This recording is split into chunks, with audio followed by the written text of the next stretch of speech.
Hello, everyone. Welcome to the third of our series of the webinars that we are organizing over 5 weeks. And today is the third one of those.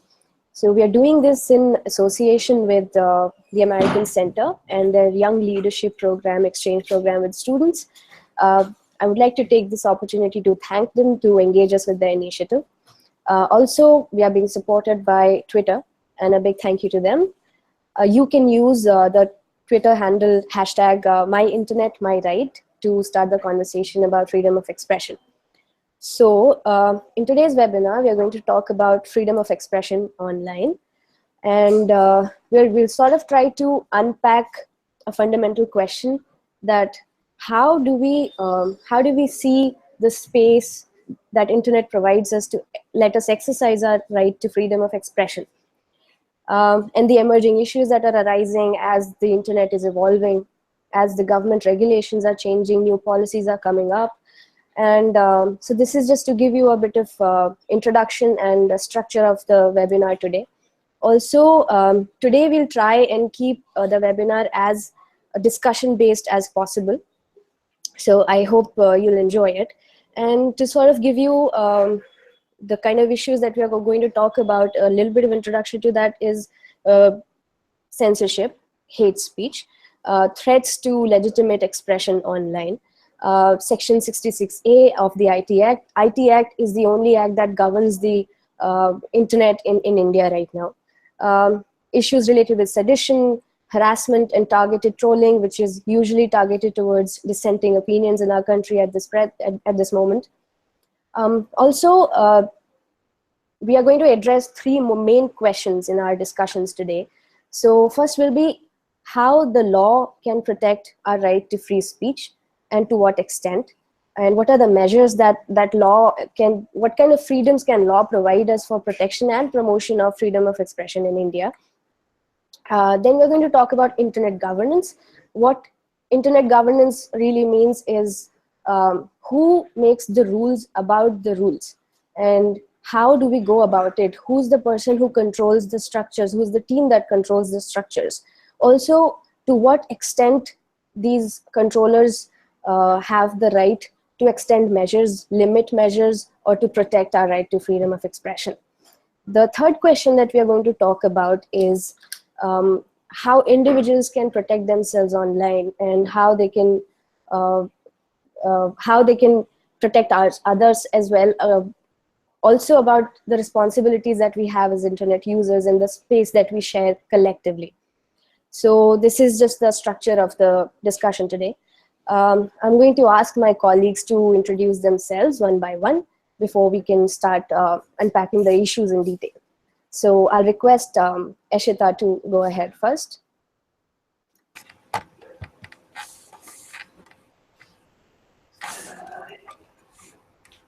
Thank you, Shivani, for giving me the opportunity to voice my issues against or for freedom of expression online. As you know, I'm Ishita, and I work with the Digital Empowerment Foundation as an officer in the Research and Advocacy Division. And I would now want to pass on the mic to Fakira. Will introduce herself. Thanks, Fakira. Hello, ladies. Hello. Hello. Hi, I'm Fakira. I'm interning with the Digital Empowerment Foundation. I'm a law student, and my work is basically on law mapping of Article 19(1)(a), which extends to its online reach. And I would request and move forward to our next speaker in line. Can I please have Rajat? Thanks, Sakura. So, if any of you have watched the previous webinars, you know me. I'm Rajat. I'm also within the research advocacy team of the EF. Unfortunately, I'm unavailable on site today, and I'm joining remotely. So, my camera will not be available. Of course, I mean, I think this is a very important topic, and it's gaining a lot of sort of an increasing relevance for all the good and wrong reasons in the last couple of years in India and abroad. So, yeah, thanks, Shivani. Back to you.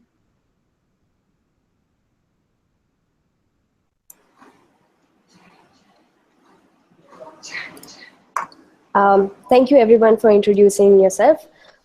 Let's get right into the first question.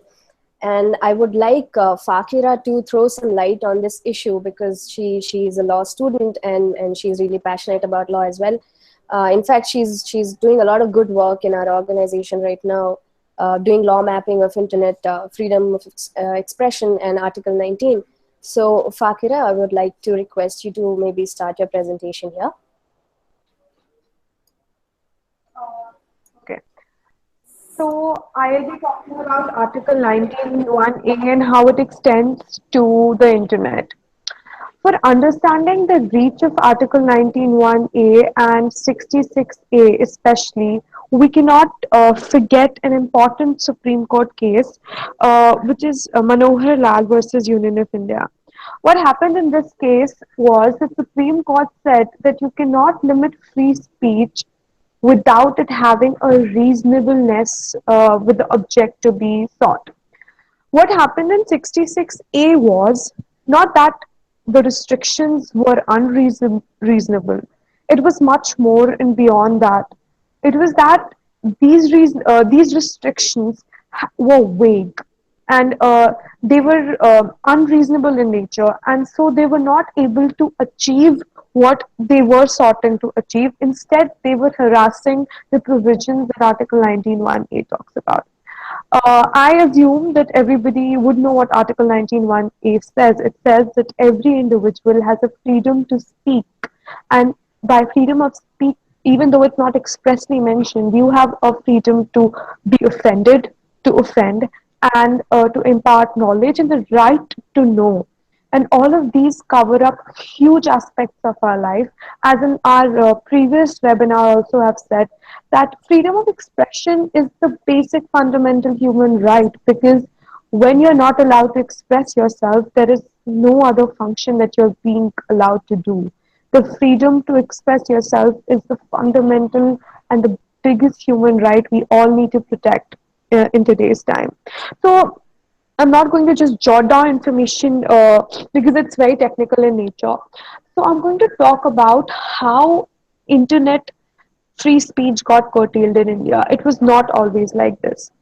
This started after the 2008 November Bombay blast, when the government realized that it needs to encrypt these conversations, especially terrorist related information, so that such instances can be reduced. But it's also important to mention that after the Egyptian regime got overturned through a Facebook mass following, and we had the Anna Hazare movement, which sought a tremendous media, mass media, social media movement, the government curbed the internet to freedom speech even more after 2011. The the free speech online got curtailed due to certain provisions in the IT Act, which are not just 66A. The biggest problem right now is that even though, yes, 66A got curtailed, that is not enough, because we still have Article 69A, which is a draconian law. So the first I'm going to talk about 66A and what actually 66A says. 66A in layman language says that anybody can be caught for offending anyone. You can say or annoy anybody and you can be, caught for that. So you see the vagueness this law has. And because the law has this vagueness, we all don't know what we are doing wrong and why would we be caught. So this can lead to arbitrariness, because yes, law making is important, but more important is law implementing. And the country that we live in, which is so politicized and so influential, this law in the discretionary power is being violated and is being harassed.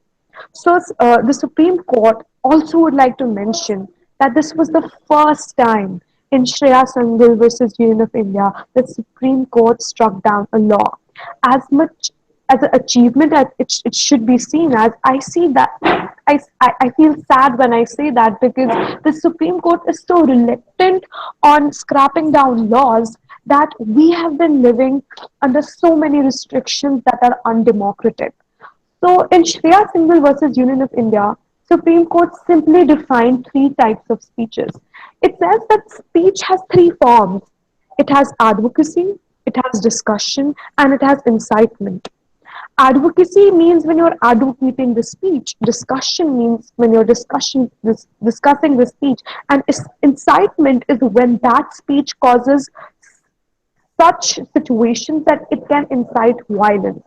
What 66A did was it did not describe clearly what kind of speech would violate the constitution, which kind of speech would be considered as unconstitutional. So there have been instances where women have been jailed for posting stuff on Facebook. There have been instances where the government did not like certain people posting certain things, so they were behind the bars. And there are so many examples that you can see today, that on sedition cases, on defamation cases, people are behind bars.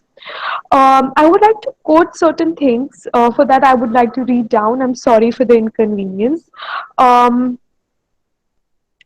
Okay, so the cases that were, firstly was the Shaheen Dada case, where a young woman was arrested for an inconcuous Facebook post, to the recent arrest of a class 11 student for posting comments on his Facebook page that he attributed to Azam Khan, a Samajwadi Party minister in Uttar Pradesh. This is what saddens and what curtails freedom of speech online. This is how it gets curtailed, and this is how the strong political hold our discretionary powers, the strong political control that these administrative people have, and how they just violate your freedom, fundamental rights every day. Moving forward, there was another case. There was another case of Shreya Sangal. Shreya Sangal was a law student, and this proceeding was held before Justice Ronton Nariman, and they wanted to make this decision which would uphold Article 19(1)(a), and which could help free speech to exist in today's time, in today's technological age. As I have told you about how 66A was scrapped, but 66A was not the only provision that got scrapped. Another provision that got scrapped was Section 79, the intermediary liability, where intermediary hosts like Facebook and Google or whatever got freed from the Section 79, which held them responsible also for certain things. I have told you about the three types of speech and how we need to distinguish from them, and how that not only does that 66A interfere with the right of the public to receive and disseminate information, but it also fails to tell us the difference between advocacy, discussion, and incitement. It takes all of these three speeches as one, whereas the only speech that should be blocked should be incitement that causes violence, but it does not tell us the difference between all of these three speeches.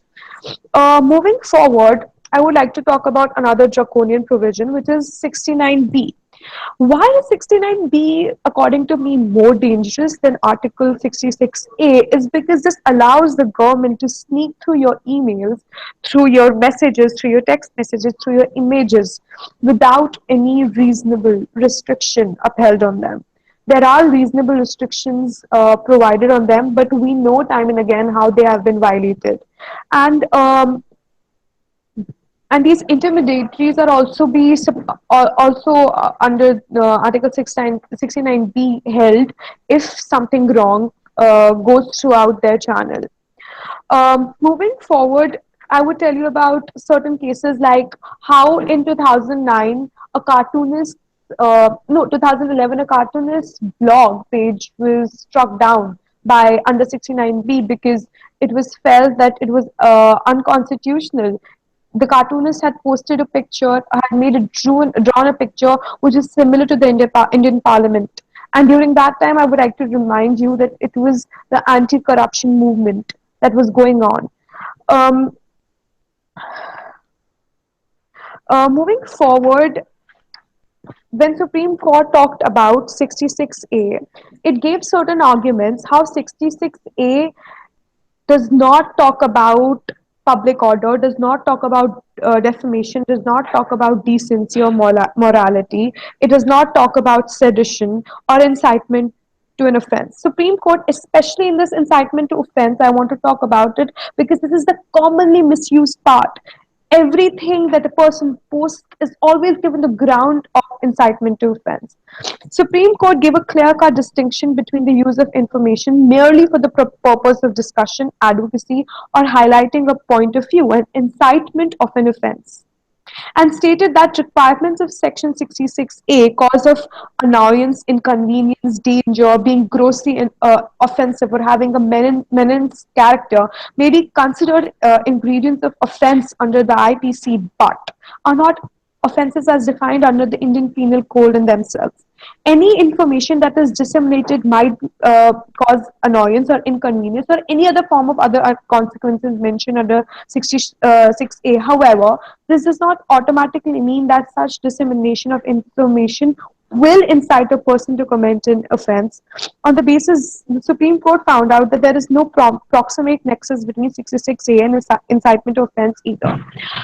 What this means is that the Supreme Court said that yes, there might be certain posts which would incite violence according to you in the IPC, which could be grossly offensive, could be annoying, but that does not give you the clear cut image that yes, this will cause violence. This does not give you the clarity in 66A was lacking here because it did not clearly mention what kind of speech could lead to incitement of violence. It did not talk about how there was a difference between discussion and advocacy and incitement, the three forms of speech. Moving forward, Supreme Court looked into one of its previous judgments in the recent case of S. Khushbu versus Kannimal, where criminal proceedings were initiated against a popular actress in relation to certain statements made by her on the topic of premarital sex. In that case, the Supreme Court found out that the real issue of concern is the disproportionate response to the appellant's remarks. If the complainants vehemently disagreed with the appellant's view, then they should have contested her views through the news media or any other public platform. The law should not be used in a manner that has chilling effects on the freedom of speech and expression. Relying on such previous judgment, the Supreme Court held that 66A is also unconstitutional on the ground that it takes within its sweep protected speech and speech that is innocent in nature and is liable therefore to be used in such a way as to have a chilling effect on free speech and would therefore have to be struck down on the ground of overbreadth. A fundamental right in an arbitrary manner outside of the constitutional framework and has as a result has been struck down as unconstitutional. We have gone through the length and breadth of Article 66, Section 66A as fast as we could have. This only tells us that yes, Supreme Court for the very first time talked about free speech online. And yes, it is a moment of joy.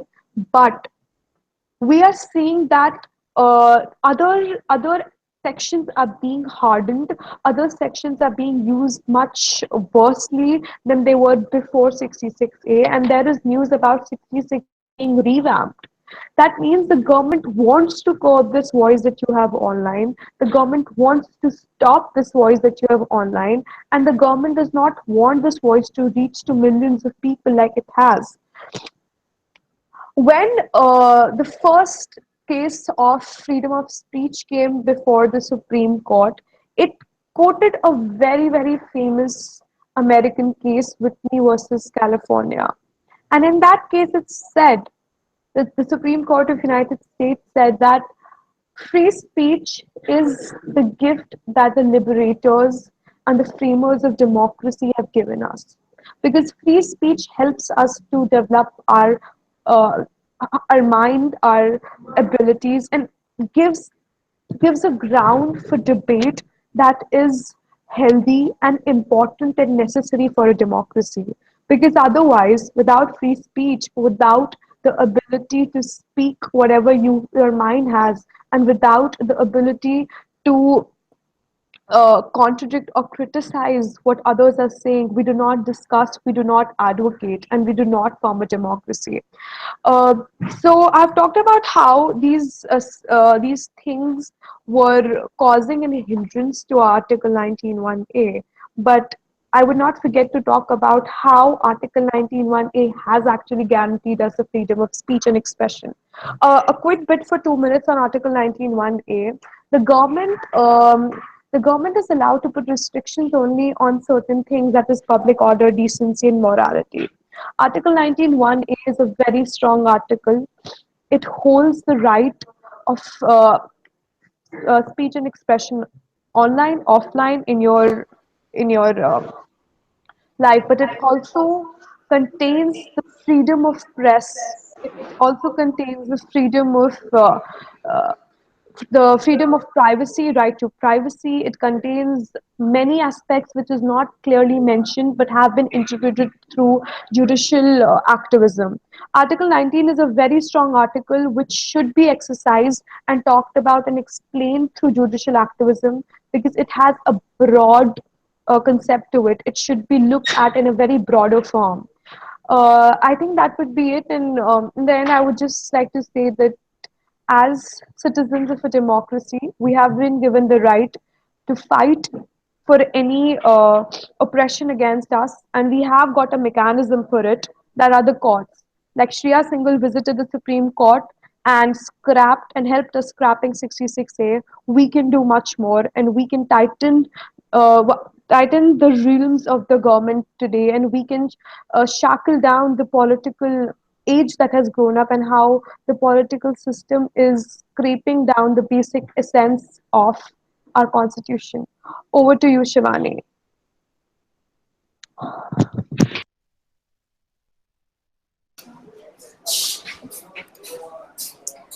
Thank you, Fakira. That was a very comprehensive. That was a very comprehensive introduction that you've given to the law and the existing mechanisms that are available to us right now. And you very beautifully highlighted how laws are not so much of a problem as much as implementation of those laws are, and how they're being misused.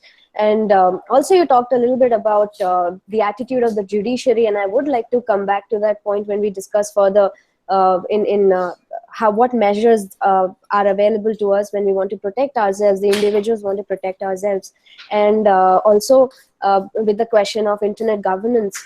And I would also like to come back to the question of what concrete sort of measures are available to us. When we want to seek redressal, are there petitions that we can file? Are there other mechanisms apart from judiciary, apart from the efforts that the civil society is taking to sort of deal with the emerging issues that we have right now? So moving on to the next question that I had earlier touched upon is about government's intervention. How much so the question that I would like to ask all of you today is, and to the audience to think about this, that how much power do we want to give our government to control, or in the name of protection, to control our free speech in the online arena, in the name of protection, in the name of morality also, for example, which is a huge issue right now. And how to, and to what extent do we want that? First question is, do we really want regulation from the government? How valid is the steps that the government takes right now? And how do we react to it as a collective, and how do we want to react? How do we see this space evolving as the restrictions are increasing day by day, and the government, as they realize that the power of social media, the power of expression online for that matter, is increasing, is expanding, and people are making more and more use of it, and there are more avenues available to us when we want to exercise free speech online. So I'll sort of start this discussion amongst ourselves right now, and I would like to start with my colleague Eshita, and Over to you, Ashita.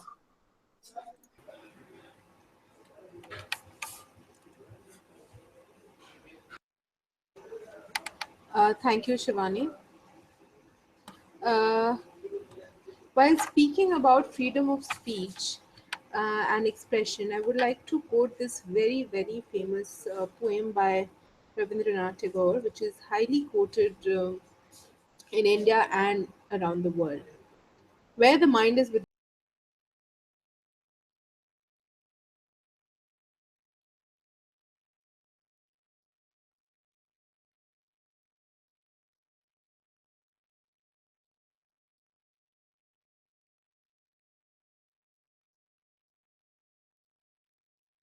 has not lost its way into the dreary desert sand of death habit, where the mind is led forward by thee into ever widening thought and action, into the heaven of freedom, my Father, let my country awake. This poem was written in 1970 by Tagore and was later in Bengali and was later translated in English and many other languages. When we read this poem, there is this very, very important line that says that where the world has not been broken up into fragments by narrow domestic walls, where word comes out from the depth of truth. Now, it is very important for us to realize that wherever and whatever we post or whatever we say or even feel, and we have the opportunity to keep our to showcase our feelings and our speech to the public, and this influences a lot of other individual, and it maybe at certain time bothers a lot of people. Should we not be morally blamed for whatever we do through our actions? um, Things like hate speech, targeted trolling, threats, online rape threats, these are very, very common problems that society faces today, especially after the advent of social media. Now, when you ask me the question, when you question me about my expression being my right, and you ask me to, and you tell me that the government or nobody should do a moral policing. I mean, they don't have any business on my thought if I am a citizen of a democratic country. So it becomes very important for me as well as a citizen to know how and who I am influencing through my thoughts. Am I hurting somebody? Am I disrespecting a particular caste or a particular person? Shouldn't I be liable for all my actions? When people forget this line, this border, that very thin line that is there, I think then issues erupt. um, when I don't want to name the people who were, but when Bal Thackeray expired, and there was a huge chaos in Mumbai that caused lot of traffic jam, many other issues. The entire road was blocked. The state came to a standstill in those few days. There were two girls who voiced their anger towards this. They were put behind bars for 3 days. Later, um, the court after the court rejected the prevailing government's claim, did the girls get out on bail, and later the court, I mean the proceedings carried on for a long, long time. They were not uh, they were not hate speeches that these girls post. Was though they were put behind bar due to sedation, I mean with sedation charges, but that was not something that they wanted to say and demean the country or the state. That is a genuine problem that they were facing, and they had voiced their issues. Nothing wrong in that. On the other hand, we have uh, people, or we have you know people actually coming out and abusing others. I remember there was this case, very very recent case, where Salman Khan got out on bail. I don't want to get into the nitty gritties of the issue, but he was out on bail, and I think he got pardoned later on. Many people voiced their anger towards this decision by the court. Though it was a clear, open and shut case, however, he got out, and there were people who were very happy about this, and there were people who were not. When I remember, I don't want to name the person, but when these people started objecting, or criticizing the judicial system, um, many fans of Salman Khan started trolling these few artists, and they started, uh, giving them rape threats. They started targeted trolling. So such issues are very very difficult to handle. Shivani, if you could just intervene and uh, maybe just speak, or Rajat, I don't know, if you could just stress on shutdowns, internet shutdowns, hate speech, sedation charges, and consequences of these threats. And it will be a very you know fruitful discussion, I believe.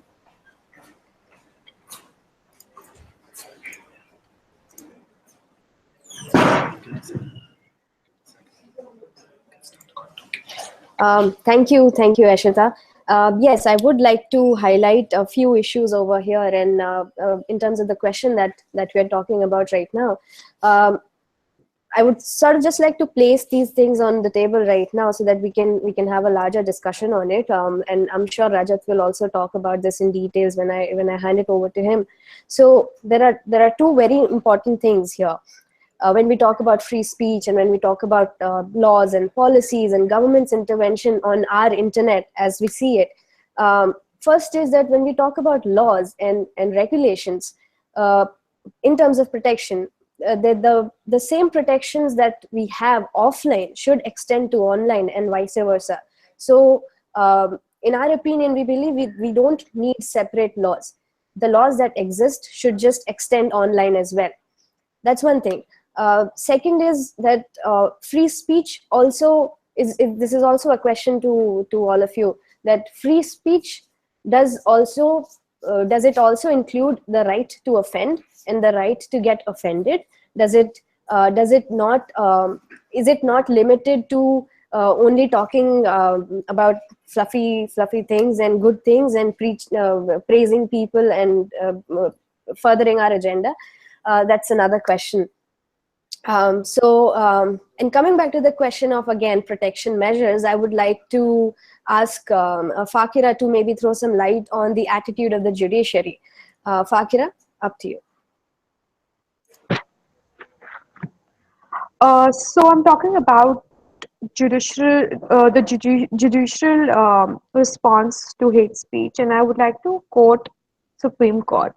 So the Supreme Court talked about this during this need to secure hate speech and why it should be secured. The Supreme Court said that Section 124A, which is sedition, Section 295A, which is insulting religious belief, the Representation of Peoples Act, which is election related issues, and Protection of Civil Rights Act, which is untouchability, and Section 66A of the IT Act, and so on. These all are acts which limit hate speech in general. But Supreme Court says that if all this legislation is hate speech legislation, and if the court's framework analysis is what must be undertaken when adjudicating hate speech, then logically the interpretation of, for example, say 295A must be informed by this particular understanding of what hate speech exactly is. So the Supreme Court said that, for example, we have argued before that the interpretation of the word insult in section 295A, we can't restrict it to purely subjective feelings of offense or wounded pride. In today's case, the Supreme Court gives us a new methodology for interpreting such sections that are broadly consonant with liberal principles. That is what section 295A seeks to do, is to ensure to prevent discrimination against individuals for their religious beliefs. And to achieve this by preventing religious hate speech, what constitutes religious hate speech then under 295A is speech that expressly marginalizes or delegitimizes uh, certain religions.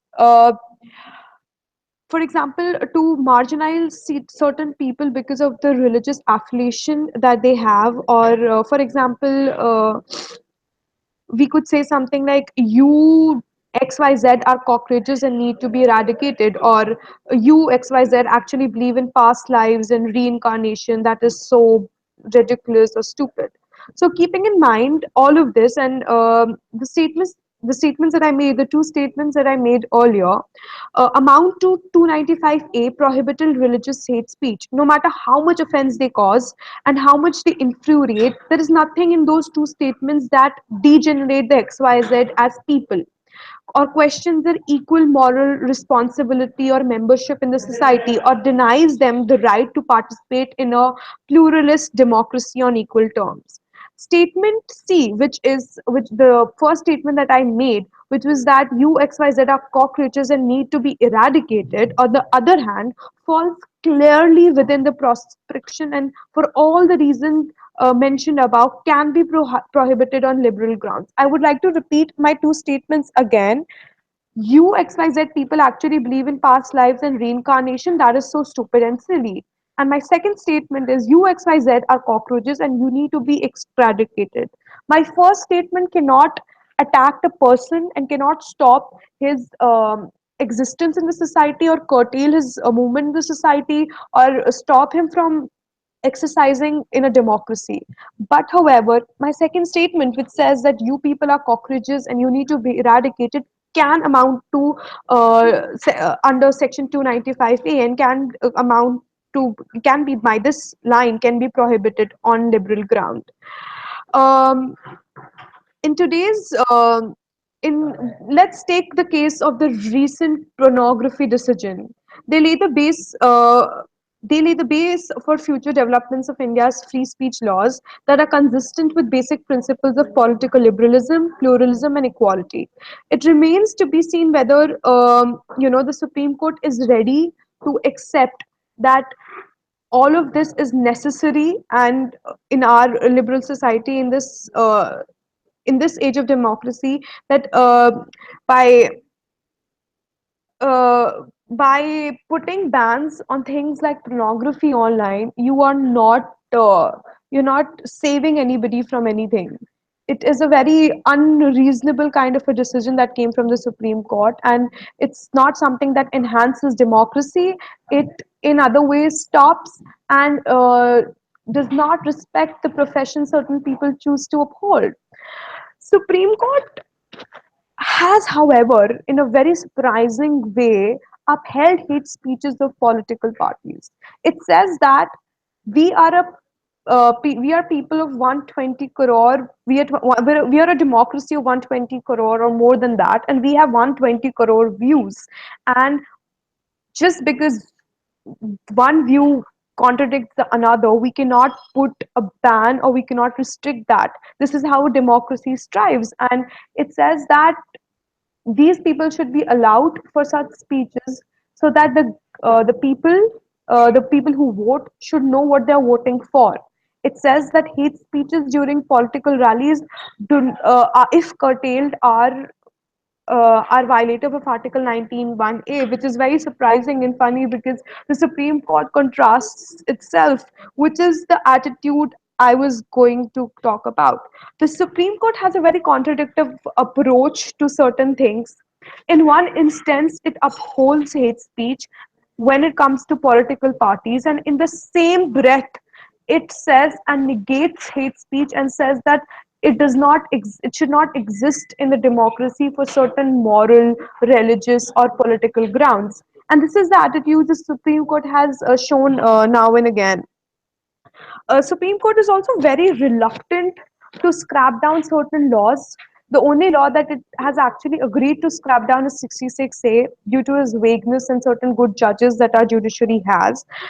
It has, however, not talked about the biggest draconian law that we still exist in, sedition, which is a pre-British law, and how many people in today's time are being booked under sedition for anything they do online, and the Supreme Court allows that. What happened during Kanhaiya Kumar's case, yes, he did get bail, but if you actually go into the judgment, the judge actually specifically says that such instances should not reoccur. That means whatever Kanhaiya says was not upheld by the Supreme Court, it was a warning. It means that if you say anything that contradicts the government policies, you're going to be behind bars, and your beating up in front of the court of law is acceptable.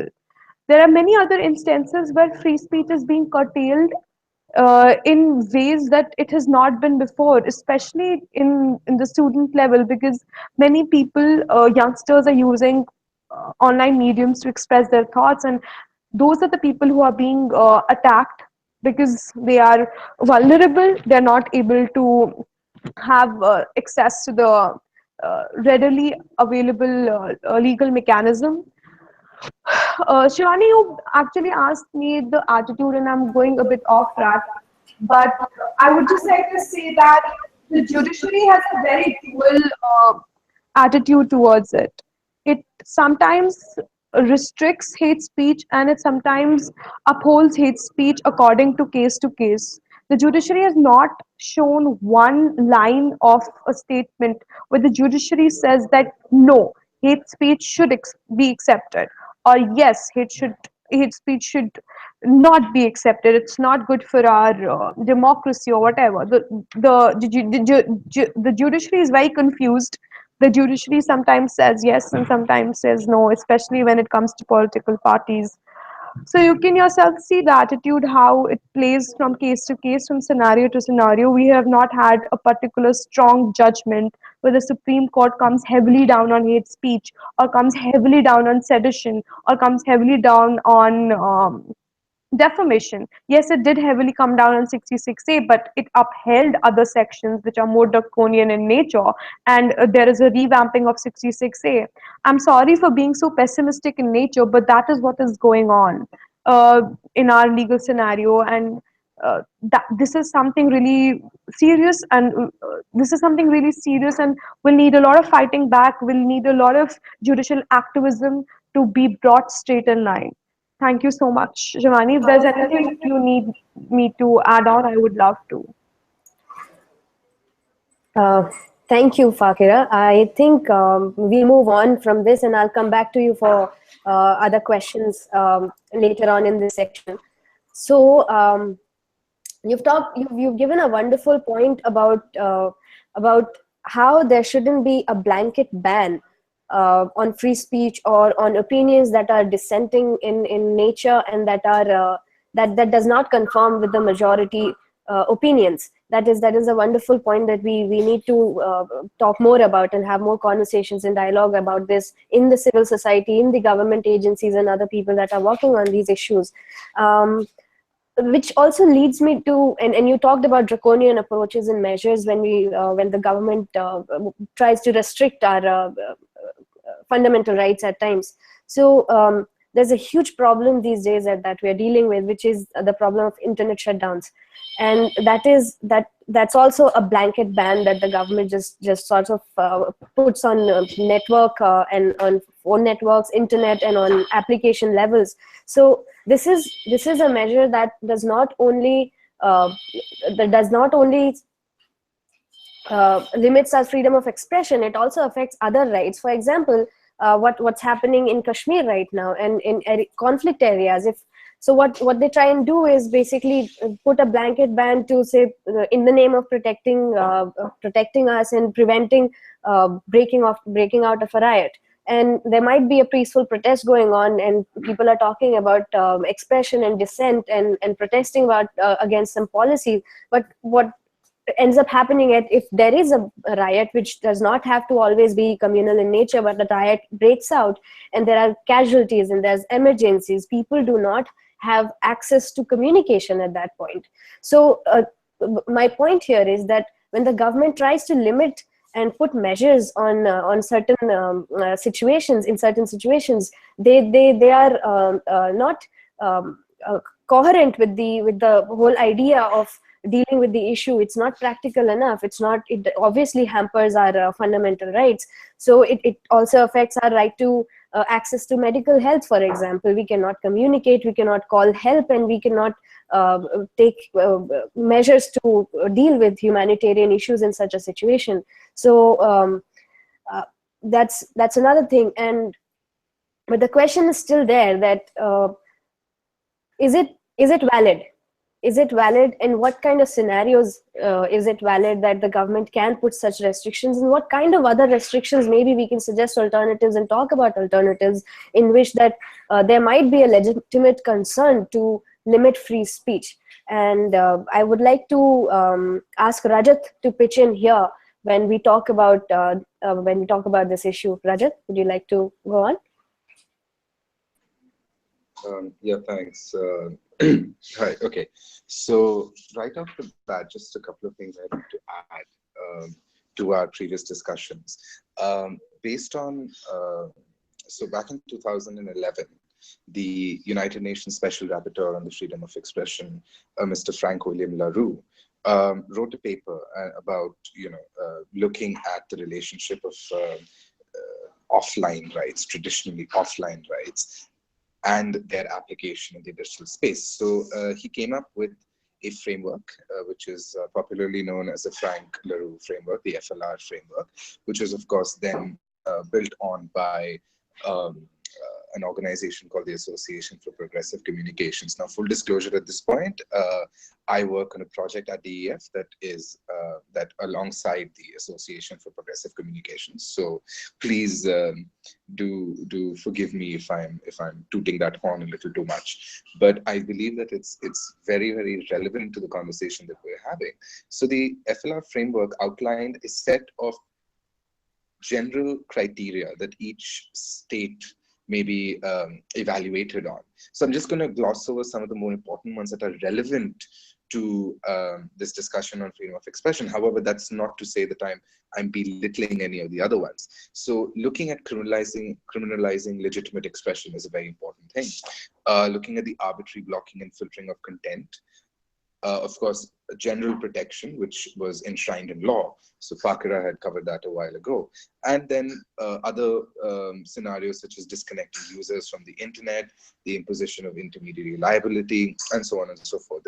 It's quite an extensive thing, and I would highly recommend that everyone have a look at the Frank LaRue framework, which I'm sure we can leave in the description of this video once it goes online. But right off the bat, one of the things that I've on, I'm relatively new in the online human rights space, but we worked quite extensively on various issues, both at the national as well as the regional level, looking at South Asia, and there seems to be this growing trend of nationalism and statism that's growing across the world. Of course, what's happening in the US election right now. There's this more nationalist trend, even in India, even looking at the Philippines, looking at Malaysia, Thailand. A lot of these countries are now starting to look inwards and starting to realize that there's quite a lot wrong with them. Now, again, what we've seen is that a lot of these countries refuse to acknowledge it. The governments refuse to acknowledge it, and they, try to suppress free speech. Now, protests and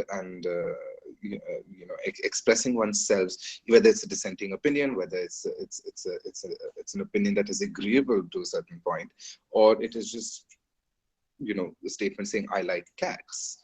This is all part of free speech. Whether it ranges from the flippant to the very, very serious. And another important thing that comes around here is that there's also an increasing trend, and Shivani, I'd like sort of you also to engage with me on this once my point is done, of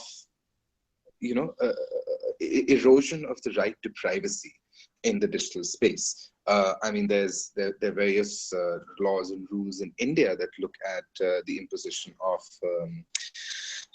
real name registration policies that exist right now. There's an entire controversy surrounding the Aadhaar. Now, I know they may not directly have a relationship to freedom of expression, but when your real name is out there and when your real name is tied to the content and comments that you may put online, there is a natural chilling effect that comes over the amount of information or the amount of expression that I may choose to then engage in.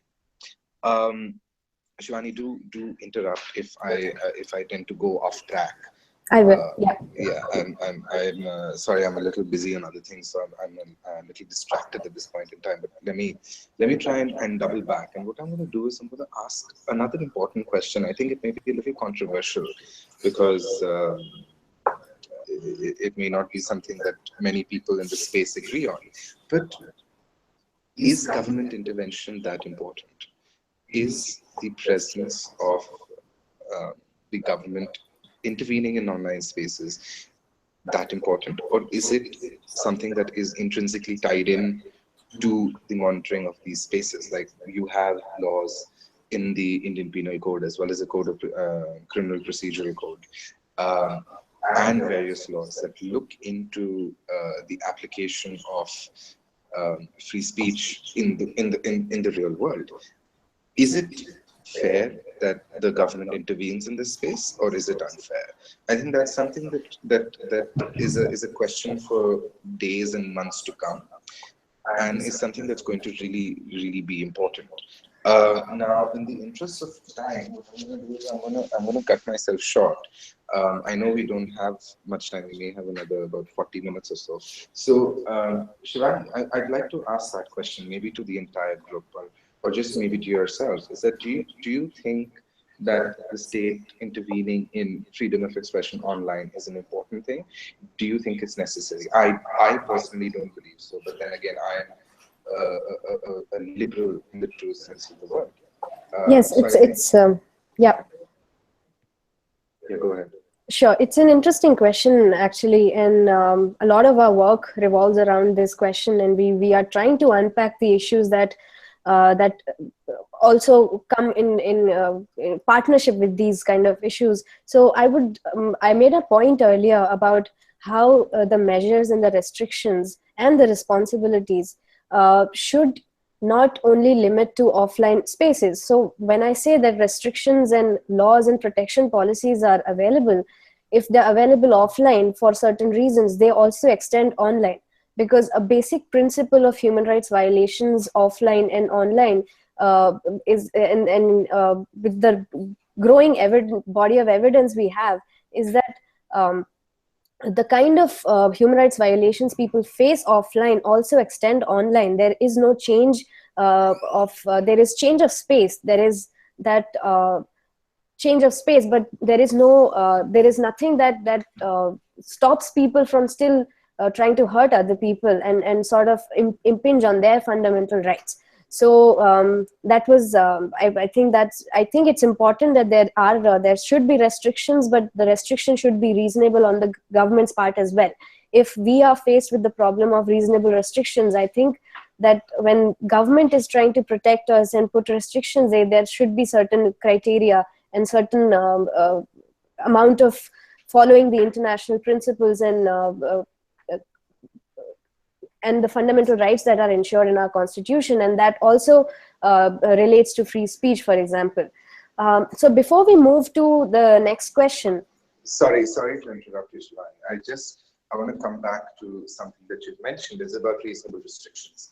And as Fakira would agree, Article 19.2 of the Constitution of India looks into what is known as the reasonable restrictions on the various fundamental freedoms by Article 19.1. Of course, for every article, so what 1A has is corresponding to A as a restriction.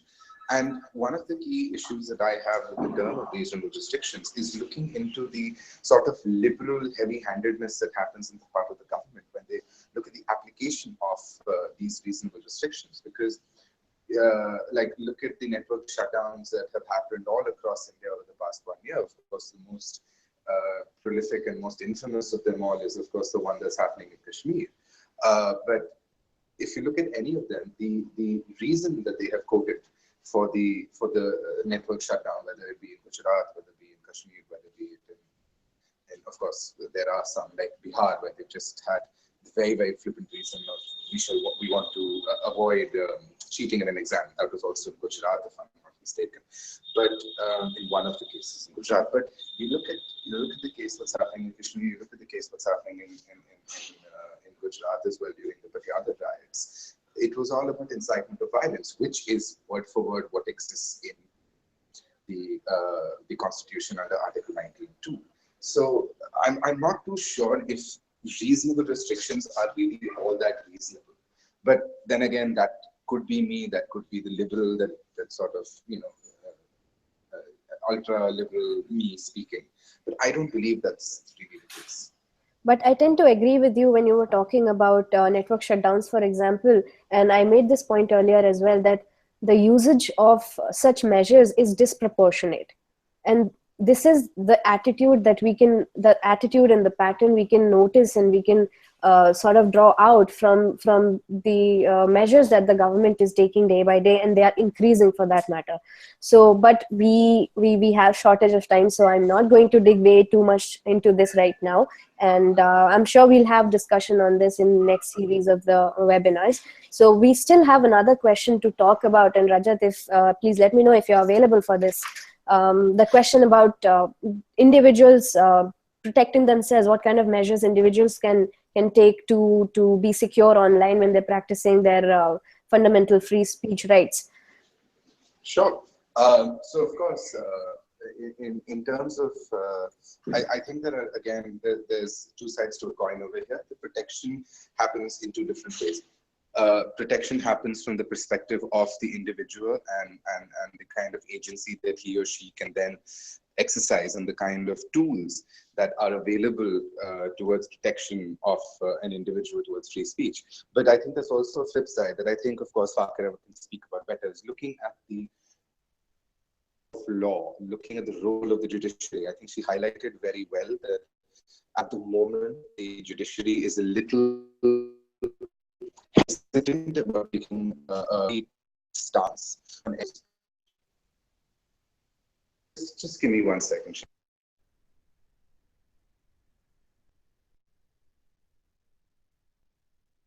Yeah, so coming back, one of the other important things is looking into, when we look at the individual, we look at what, looking at the device, looking at the space that the individual engages on.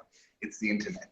Now, how do we access the internet? We access the internet through our mobiles, we access the internet through our computers, our laptops, public access points, so on and so forth. Now, what are the protections that we can take so as to protect ourselves? What are the steps that we can take? So, of course, right off the bat, one of the key things, and this is full disclosure, something that I am working on personally, is looking at the way encryption or encrypted communication applications have a relationship to protecting free speech. So Fakira mentioned that the government does have the ability to intercept all communication that is sent over a data network.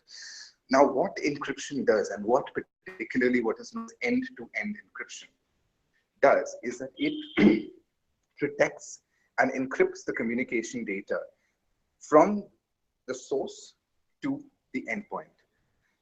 That's a really important thing. The encryption happens before it leaves your phone, and the decryption happens once it reaches the target device. And that's a very, very important step, because once your sensitive data is protected, it instantly adds a buffer. Now, many people, and I have spoken to a lot of people surrounding this issue, there's this very classical belief that, oh, I have nothing to hide. But that's not the case. Nothing to hide does not mean that you leave your door open, right? If an individual has nothing to hide in their home, they won't leave their door open because there's still something known as privacy and security. And that is the key point here, is that having that sense, that deep-rooted sense of privacy and security while communicating online, even if you have nothing to hide, even if you're not doing anything illegal, is still very important. Right? Number one. Number two is there are various tools. I'm just going to gloss over a few. I'm not going to talk about a lot. There are some beautiful resources online that I can share that we can probably put into the description of this webinar. And then these are the tools that are available for people to use. So Signal is an exceptional little messaging app that's available for both of the major platforms, Android and iOS. And what that does is that is essentially using end-to-end encryption. Signal, the company that runs Signal is known as Open Whisper Systems. And Open Whisper Systems does not store any data of who's communicating over the network. And that's very important, right? Apart from that, there is, of course, various browsing apps and various browsing add-ons that individuals can use. So on the computer, you can use something like HTTPS Everywhere that forces a secured connection, an end-to-end encrypted communication connection on any website that you visit. Alternatively, if you want to go a little more technical and a little more hardcore on the security, there's something known as the TOR browser, the Onion Router browser. The Tor browser is a beautiful thing. And then there's a layer above that, which is known as Tails. Tails is a standalone operating system that runs on a pen drive and it's bootable from a pen drive.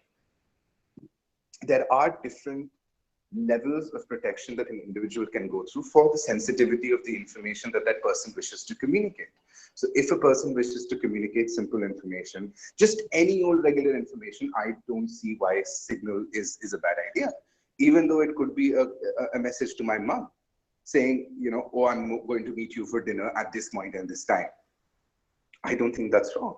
I don't need the government to know when I'm meeting my mother for dinner. That's another thing. Now, there are some lovely resources. There's Security in a Box. There's, of course, APC's own digital security first aid kit, which I'll pass along the links to you so that you can add them in the description of the webinar of this video once it goes live onto YouTube. But now what I'm going to do is I don't have much time, so I'm actually going to be going offline in a bit. But what I'm going to do is leave, Ishita, Fakira, and yourself, Shivani, with a couple of contentious issues that I think just would sort of rock the boat in this already turbulent issue. Is what is the role of the government? What is the role of the judiciary? And do you think that a government, that sort of moral responsibility that and I know you can't see me, but I definitely have my double quotes up, the moral responsibility of the government to protect society, can that ever be balanced with an ethical approach to looking at freedom of expression and protecting it in line with international conventions and international laws and policies? And that's something that I think, again, will sort of be a bone of contention for individuals on both sides of the aisle for a very long time. So I'm actually I have to run right now, so I do apologize. But thank you very much, Shivani, for having me on this. And again, I do apologize for not being there in person to engage with you on this topic. Thank you very much, Rajat, for this, and thank you for joining us. You've given a lot of material to think about and to discuss further on. Thanks a lot for that as well. So, all right, thanks. I'm going to go offline then. Sure. You made a very interesting point about privacy and how we look at privacy in our times right now. We tend to think that if we don't have anything to hide, I don't care if the government snoops on me.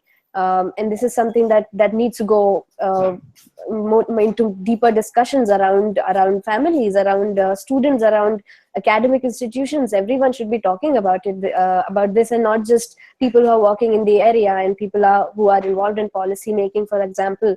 And the point where you talked about restrictions, again coming back to that, and how we want government to control and regulate our internet. Ashita had a point earlier that she wanted to make, and I would request her to maybe talk about the thing that she had left earlier. Eshita.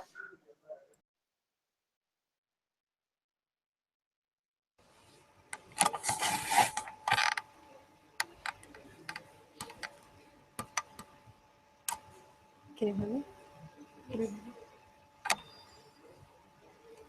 Okay.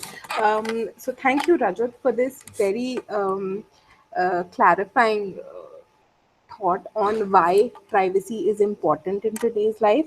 In fact, before joining DEF and before even knowing about the nitty-gritties, I always thought that privacy is not my concern. I mean, I'm not doing anything wrong.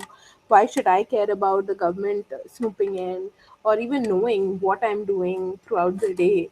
But it was only after reading a lot of material on privacy, and it's not just government but everybody, businesses, corporates, or everybody around who is aware. I mean, with very very little minor knowledge of computers, you can actually snoop on people, and that is something which is an issue for me, because my privacy is very important to me, irrespective of being clean or being not clean on what I am doing and why I'm doing the stuff, but I don't want people to know about it. What I wanted to stress on before, and it completely slipped my mind, was that it's not just now uh, that we have legal, legal holdings or blanket bans on a lot of stuff. It's not just it's affecting us more because we are earlier it was we were not visible in the society, but today we are highly visible online and otherwise. And I would like to stress upon a few case studies and a few cases that occurred in India through 1950s, 1940s, that have actually supported blanket ban, and that have supported um, uh, things, supported verdicts that should not have been.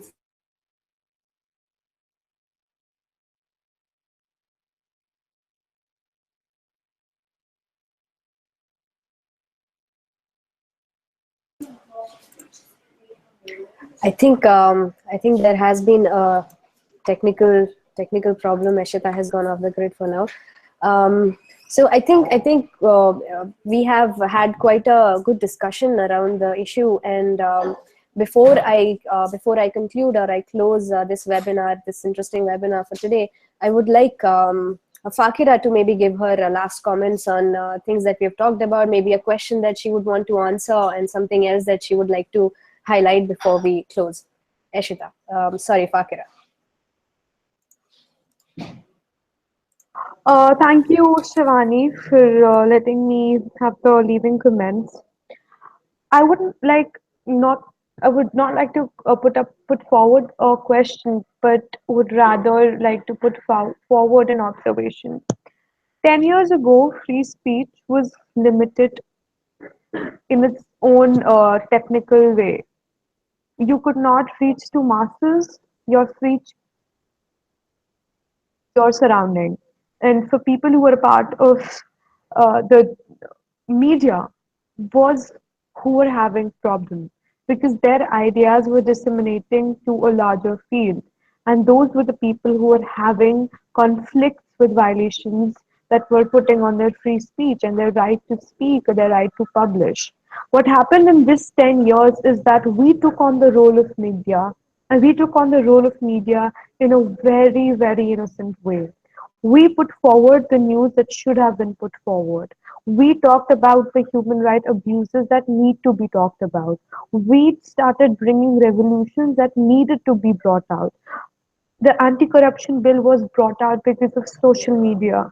The Pink Chaddi campaign, which we earlier talked about, the Kiss of Love campaign. We talked about every atrocities that certain groups were putting on democracy and on equality, on liberty, on freedom, the principles that this country is governed by. We were questioning everything that is wrong with this governance. That is wrong, and that negates the concept of democracy. And that is why that we are being curtailed. The voice of democracy is being curtailed, and I have seen the notion that people do not take the idea of free speech to heart. They don't believe that there is something that is being curtailed because to them it has not happened. But I would think that before 1 month, what happened in Kashmir was certain people's Facebook accounts got deactivated, got removed because they posted certain things that questioned the government policies. And that is when I felt that how important it is for us to understand this power, because the government has understood it way long before. It is taking time for us to realize the power we have with with this free speech online more than we ever had through free speech offline. Free speech offline does not have a power, is not being curtailed because it does not read, it does not cause revolution, it does not cause 1 million people to sign a petition for saving the internet. This is what causes online. People talk about it, people engage in discussions, people engage in advocacies. There are online petitions which move more swiftly than you could have ever seen. So you see that the activism that India is facing right now is, I think, 100% more than what we had 10 years ago. 10 years ago, people didn't care about your rights online. 10 years ago, people didn't care about if a woman was subjected to harassment. 10 years ago, nobody talked about harassment against women. Nobody talked about the patriarchal system that we are living in. But today we are. Today we are shunning those norms that our society is living in. We are shunning those norms that are actually killing the fabric, the basic fabric of our society on grounds of religion, on moral policing. We are shunning away communal politics. We are saying a no to communal politics, which we have seen in the latest beef row, where where Muslims are being supported by Hindus, where Hindus have themselves said that it does not deserve the attention that it is getting. This kind of immense power, that the true power that lies within the citizens in a democracy is being finally used, and it should be used, is scaring away the governance. The people who are governing us want to snatch this power away, wants to snatch the power of a revolution that this age we have in our hands. I would just like to say that if we took this seriously, if we took our online speech seriously, I think we will have all other freedoms guaranteed to us. And if we don't, if our freedom of speech gets curtailed again and again and again online, if another youth gets behind jails because of liking a Facebook comment, I think we should stop saying that we exist in a democracy. Because in a democracy, you do not get behind bars for liking something. I think that is what is called a dictatorship. And that is what we wanted to get away from. Let's not kill the speech, kill the power the democracy has awarded us. Let us fight hand in hand for it. Thank you, ladies and gentlemen, for patiently listening to all the laws that have been put forward. I'm so sorry if they were technical in nature or too hard. I am still a law student and not a lawyer, so don't have that reality. But I guess freedom of speech allows me to speak and for you to listen or to not listen. I hope that it exists in the coming years and broadens its approach. Thank you so much. Thank you so much, Fakira. That was quite passionately spoken about the issue, and I'm sure the audience will like it and take the conversation away from the webinar and talk among themselves. So before I close, I would like to just highlight one issue that we forget to usually talk about and pay attention to, is the aspect of responsibility. So we might want the government to protect us and put restrictions or not put restrictions for that matter, but we forget about the responsibility that we have towards ourselves, towards the space that we share together, the space that we want to protect right now, and the space that is proving to be challenging when we deal with issues of human rights violations. So responsibility towards each other, that we should not overstep, and we should not we should be sensitive enough, and this does not mean about this does not only relate to morality, but it's basically about responsibility of protecting the space that has given us so much power to do activism, to communicate, to connect, and to grow as a society. So with that, I would like to just say that thank you everyone for joining us, and thank you so much for the wonderful speakers and so passionately spoken about the issue. And I'm really glad that we could unpack most of what we work on right now, though we had very short time for this. And as Rajat had said earlier, we would be happy to put up resources in the description when this video goes live. So please do check that out, and please get in touch in case you have any questions and you want to get more resources as well. So thank you again for joining us, and I hope it was an enriching discussion for you to be a part of. Thank you.